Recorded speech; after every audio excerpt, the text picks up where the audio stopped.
اعوذ بالله من الشیطان الرجیم بسم الله الرحمن الرحیم. ګرانو زده کوونکو، نن به تاسو ته تصادفي متحول او د هغې ډولونه در وپېژنم.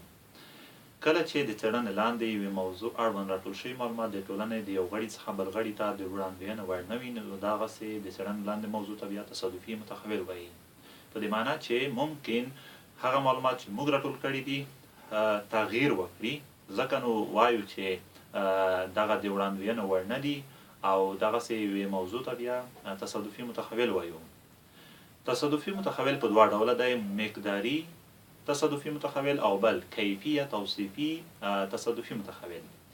مقداري تصادفي متحول بیا هم دغسې تعریف کوو چې هر هغه متحول چې په عدد سره هغه ښودلی شو مقداري تصادفي متحول دی.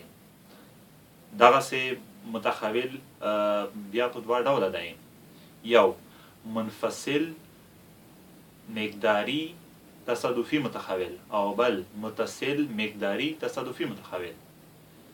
منفصل مقداري تصادفي متحول هغه دی چې په هغې کې د دوو واحدونو ترمنځ بل واحد شتون ونه لري. متصل مقداري تصادفي متحول هغه متحول دی چې په هغې کې د دوو واحدونو ترمنځ بل واحد هم شتون ولري. همدغه شان کیفیه توصیفي متحول هغه متحول دی چې هغه په عدد سره ونه شو ښودلی، لکه دلته د هغې مثالونه شته. مقداري منفصل لکه ستاسو د کورنۍ د غړو شمېر.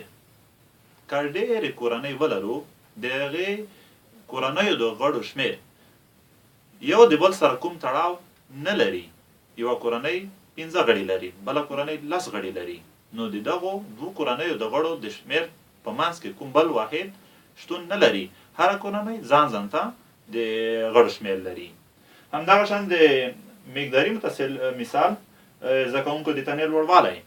په یوه صنف کې ټول زده کوونکي د اووم ټولګي یا د کوم بل ټولګي زده کوونکي دي، مثال مشابه ځانګړنه لرونکي دي، نو دلته د زده کوونکو د تنو لوړوالی که چېرې دا موږ په پام کې ونیسو، نو ممکن چې د دوو زده کوونکو د تنو د لوړوالي ترمنځ یو بل دغسې زده کوونکی موجود وي چې د تنې لوړوالی د یو زده کوونکي څخه زیات وي او د بل زده کوونکي څخه کم وي. نو ځکه دلته وایو چې دا مقداري متصل تصادفي متحول بلل کیږي.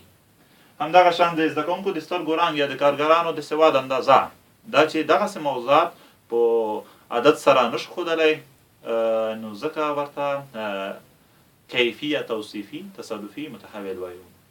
ګرانو زده کوونکو، درس په همدغه ځای بس وي. بیا چې له یوه نوي درس سره حاضرېږم، د الله په امان.